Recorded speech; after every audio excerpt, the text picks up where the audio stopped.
Hello, my name is Beth Green, otherwise known as Granny Rocks, and I'm Sweet Baby James. That's it. okay, I'm glad we got that straight. Okay, welcome to Grow. Tonight I am going to talk about the mysterious process of fooling ourselves and what that means and what to do about it. But before I get on to the show itself, I would like to say hi to Helen because Helen said Helen's here. Welcome, Helen. And ask me, Baby James, to introduce our show. Welcome to Granny Rocks Our World, where Granny shares her wit, wisdom, and uncommon sense to indeed rock our world and help us to think in different ways about our lives, hopefully help our lives to work better. And our show airs every Monday and Wednesday, 6:30 p.m. Pacific time. So stay tuned, and we hope you'll keep coming back. We do. So last time, which was Monday, I was talking about being dishonest. And is there hope for honesty? By the way, REA now has said, hi, Beth and James. So Hello. Hi, Beth. And he sent us a bunch of hearts. So a bunch of hearts back to you, REA. So about whether we were being dishonest with ourselves or being dishonest with other people. And I actually talked about how we can only lie to ourselves or each other for so long. And I asked people to think about what they might be being dishonest with themselves about. And I hope you did, because that could come into this show today. I don't know. I think so. But tonight I want to talk about it from a slightly different angle, which is the mysterious process of fooling ourselves. I mean, when we are being dishonest with ourselves, why? What's underneath it? And how we often can't even see it. And Elizabeth said, hi, Beth and James. Lizzie and Luann are here. Oh, mwah. Hello, Lizzie and Luann. And Debbie said, hi, Beth and James. Headed to work. We'll watch tomorrow. Oh, no. Okay, Oh, no. right. Well, glad to see you. We'll be looking for you tomorrow. And Yeah, Karen sure. said, hi, Beth and James, and she sent us all kinds of pretty pictures, including a yellow heart. Does that mean a heart of gold? I like that. Okay. So why am I calling it the mysterious process of fooling ourselves? Is it because we can be so delusional, and it's a mystery as to how we can even think that way and what's going on with it? Yeah, it's even mysterious that we are. So Todd says, hi, Beth and James. Hi, Todd. I mean, it's like, how do we even realize that we are fooling ourselves? Yeah. It's so difficult. And what's underneath it? So I want to tell you something about myself. I have very few thoughts about this show. I do not know what we're going to do. But I want to tell you why this came up and how this came up, and a two-parter about that. And then I would like you to be thinking about what you are not honest with yourself about and what that could possibly be and what's underneath it in the mystery, right? So we had a keyboard here. A digital keyboard. As most of you know, I play the piano, the acoustic piano, and we do a live stream every Thursday night at 7 p.m. Pacific time, and I play the piano. Dreams of Peace. Dreams of Peace, and I hope you watch it. It's right here on Facebook. But I'm trying to get a digital piano so that I can go out live occasionally and play in places where they don't happen to have beautiful pianos. So, oh my God, I've been going through it, and it's hard for me to play because I'm physically disabled, and it's easier for me to play the piano and the digital keyboard. Okay. So I had a keyboard here that was really hard on my hands and on my arms. And yet I was so attached to keeping it. Mm-hmm. I didn't want to let it go. And I couldn't figure out, I kept saying, well, why? So anyway, this morning I got up, I put on my headphones, and I tried to play that keyboard. And I thought, what am I thinking? This is hurting me physically. And I made a decision, boom, it's going. Now, it's been weeks, right? you could say there's lots of reasons. I don't know if I'll find another one. This is the fifth keyboard. I mean, I keep trying, and I'm just disabled, so I may never be able to find one. But there was another reason. It was a mysterious reason for the mysterious me hanging onto a keyboard that was hurting me. Angeline says, been playing my keys all day today. Good for you, Angeline. I wish I could do that, but I can only play for a short period of time before I get crippled. So anyway, here's the deal. The salesman who sold me that keyboard did not want me to send it back. True. He really didn't. I mean, he tried everything in his power to get me to keep that keyboard. And I just couldn't hurt the guy. So I was ready to keep a keyboard that hurt me rather than hurt him, even though it's just part of business, right? That sometimes, we just made it today within the amount of time that we could return him. And the reason for that is shrouded in mystery that we discovered a couple of days ago about how my mother was the only one who wanted me in our family. And so I owed her everything, right? And I got into the habit of making sure that I did what she wanted or made her happy. And so that became, I don't want to hurt anybody. I will hurt myself before I hurt someone else. But underneath that, there was even a deeper mystery, which was she was the one who wanted me. And what would happen if I started to displease her? Then nobody would have wanted me. And that would have been a tragedy. Okay, so I just wanted to give you an idea of this. I don't need to go into the details. So now, then something else came up. I'm going to show you something. You see this? No. There we go. Okay. Emergence to Transcendence. This is my latest CD. I have 5 CDs. 4 of them are under the name Beth Green. 1 is Granny Rocks. Okay. And I have them on CD Baby, and they're on Spotify and all kinds of stuff. But today I got accepted into Pandora. Pandora, they have to approve you, they have to like you, and I don't know how many people are going to be listening to it, but I hope a lot. But this is a big deal, Well, when you say you mean your music. My music. Oh, yes. Yeah. I mean, this music is now Emergence to Transcendence, Beth Green. You can now access this on Pandora, for those of you who know what Pandora is. But the point is, I thought, gosh, I guess I'm talented in music. Of course, I play a live stream every week on the acoustic piano. I improvise. I've got 5 CDs of music that I did despite being crippled. And it just dawned on me about an hour and a half ago that I have talent in music. And you've received accolades from fellow musicians. I have. So I haven't been successful in the world, but here it is. So now I have been fooling myself.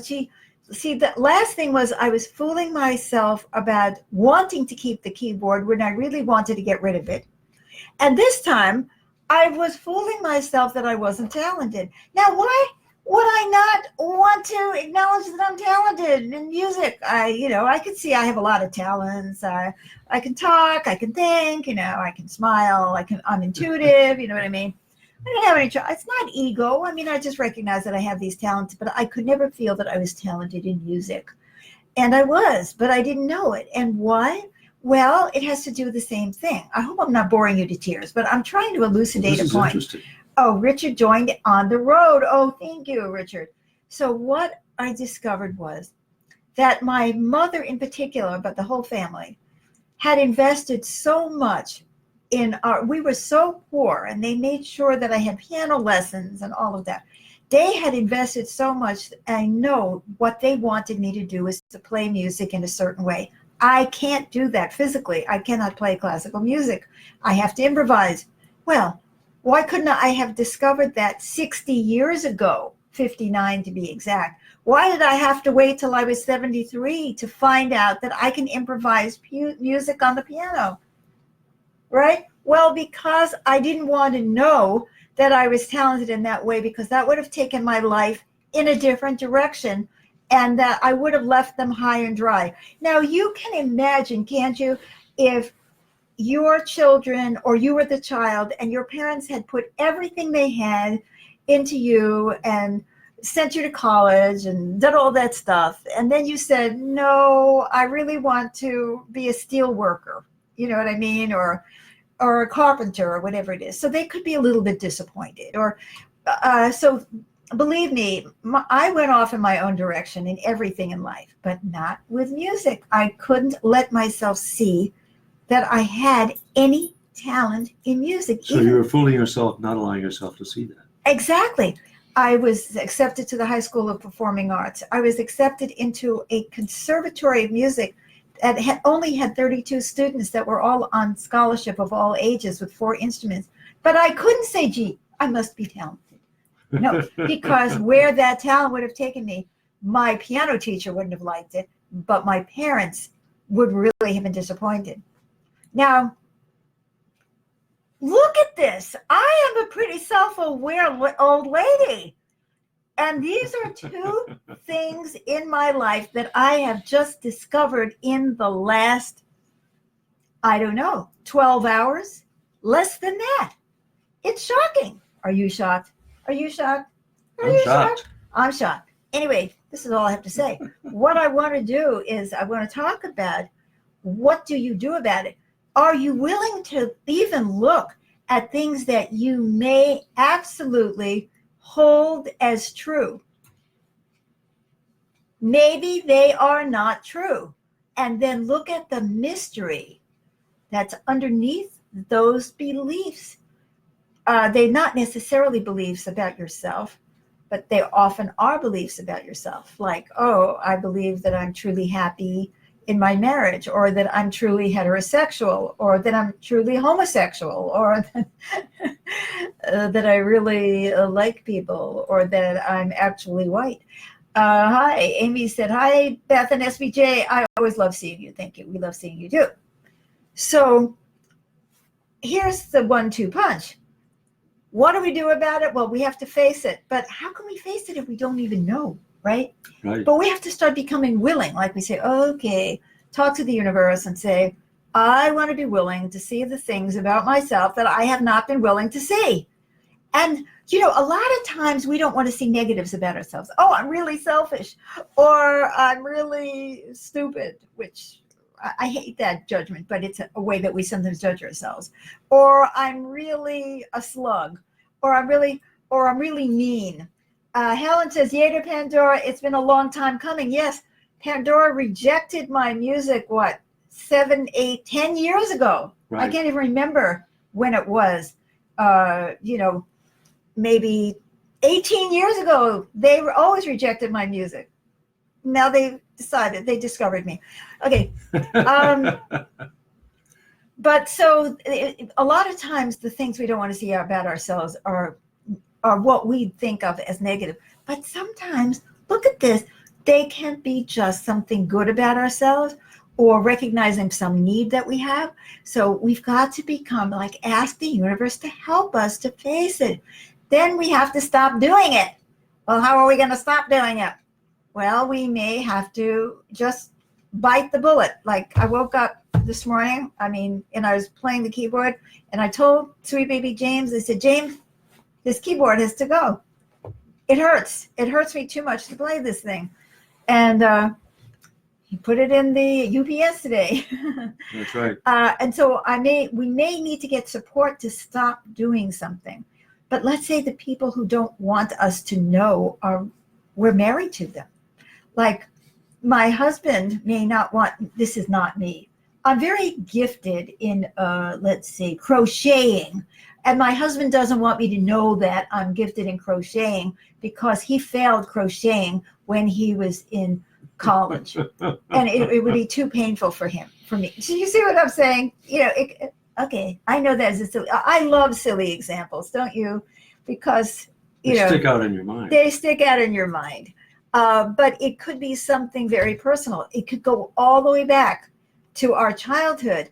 It could be the people around us, and we may not, if we feel dependent on them, or if we feel protective of them, because like I said, with my own mother, I was protecting her because she was protecting me.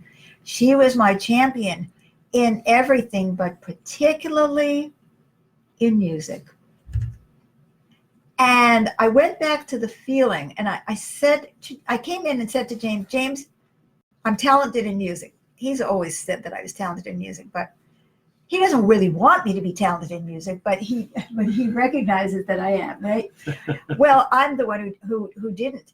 But I said it to him, and he was so gracious and wonderful, because he was trying to help me to understand why I was blocked in this arena. And then I went all the way back to that feeling that I had when I first became sick at 15 years old and I could not play classical music anymore. I never gave myself a chance to ask, is there anything else that I can do in music, because I'm too crippled to play classical music. And I still am too crippled to play classical music, but I've discovered that I can improvise, you see. Well, I would have just been so far off the reservation and been such a disappointment. I've seen it in other people.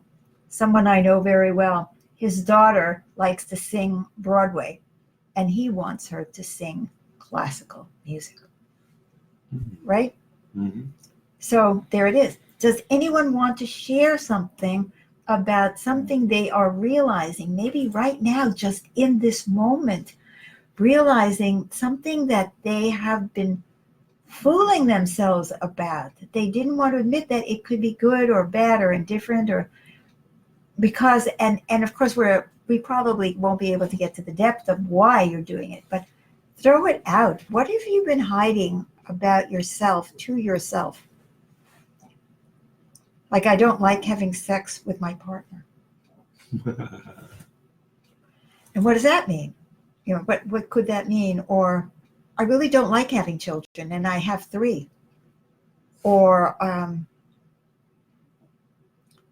Well, I have mine, one of mine. what? I've always fooled myself into thinking that I could excel at anything I try. Really? Like, for instance, becoming a lawyer and excelling as a lawyer, which I did not do. I did not excel as a lawyer. I did not have the aptitude. But that was an example. I said, well, I got the smarts. Went to a prestigious academic college. I was considered a smart person. By God, I could do that. But no, I didn't have the aptitude. You know, it would be very interesting for you to go into the mystery of why you have felt the need to do that. Amy says, I am fooling myself into thinking that I'm not really getting older. And no, I have to deal with medical issues I never did before. Ha, ha, ha, ha. So now, you know, you, Amy, and Sweet Baby James, and others out there who are fooling themselves or trying to fool themselves, I want you to go into the mystery. Don't assume you know why. Mm-hmm. Right? That's the fun of really going into ourselves in self-exploration, right? The fun is that we get to see something new. Angeline said, I didn't even want to try and embarrass myself. Mm-hmm. Now, but why? Why? Where is that mystery in your life, in your childhood, Angeline, that you didn't want to embarrass yourself? Or was it really you didn't want to embarrass? Or were you afraid you were going to embarrass someone else and they weren't going to like it? Helen says, I can see lots of things about myself. I am so much more intuitive lately, and I think it's because I didn't want to be like my mother. I wanted to be like my father, who is academic. There is a woman who's gone into the mystery right here and now. I love that. And no, Helen said, maybe I don't know why. No, I think that's really, really close to the mark. Angeline says, I still have stage fright. I still feel like I can't jam with other people. You had that too. My God, Angeline. And she said, but I know I can. I want to tell you something. I did not play the piano from the time I was 15 until the time I was 73. But I had such stage fright when I was growing up. I could never play in front of anybody, even my parents, if my parents were in the house or there was a plumber or anything. And I sit down now and I play the piano when I play the Dreams of Peace, because I have focused more on giving what I have and worry less about how I am going to look. And so I really invite you to look deep at that, because if you can really jam with people, you should be out there. You should be, because music is a great joy. And, and I'm hoping, Helen, that you are going to open up your intuition more and even look for ways to support that, because it's time for you to completely own yourself. You didn't want to be like your mother because you didn't want your mother to own you.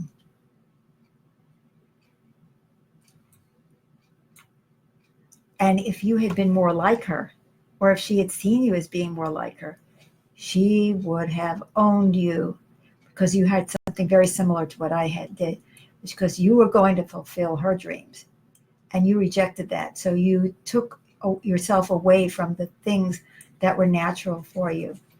So think about that. And Elizabeth said, telling myself that I'm not really that intuitive. So we have another one here who, and so I'd like you to think about that too. And Amy, I think your medical issue, you don't want to admit that you're getting old because you don't want to have to deal with medical issues. Well, that's because you don't want, you felt so bad about having issues that made you look defective, so that you have that association that having a problem is a defect of character.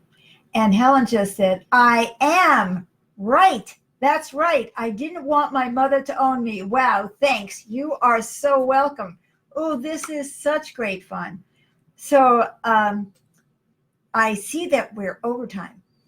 I'm always overtime, but who's to say that I'm overtime or just in overdrive? So anyway, please think about these things. It makes me so happy when I know that people are getting insights. We are now going to go on Do Growth, which is the discussion group that I lead after Grow, because I'm so talented as an intuitive that I help people. You know, there is a charge for it, but the first one is free. And Amy says, you're right, Beth, it's making me cry. I'm so glad. So and also on Saturdays, we have from 9 to 10 in the morning a free discussion group led by Richard and Irene, and Richard's name and contact information. It's free, and it's about my book, which is free on the website. It's a great book, really, Living with Reality. And this has been wonderful. I just love being with you. Please like and please share this program. Please share all of our programs. People need this kind of insight to be able to change in the directions that are healing, not only for themselves, but for all of us. So coming back tomorrow night and watch Dreams of Peace, and come back every week. And Elizabeth said, I highly recommend Growth, says Elizabeth. We get deep insights with Beth's help. Yes, we can go much deeper in that discussion than we can here. So thank you, Elizabeth. And for how to get on to that discussion group, just look on the post on the Facebook page. Yes. And you can join the video conference. Yes. So thank you all. First one is free. So thank you all so much. And I look forward to seeing you again very, very soon. Okay. Bye-bye for now. Bless you.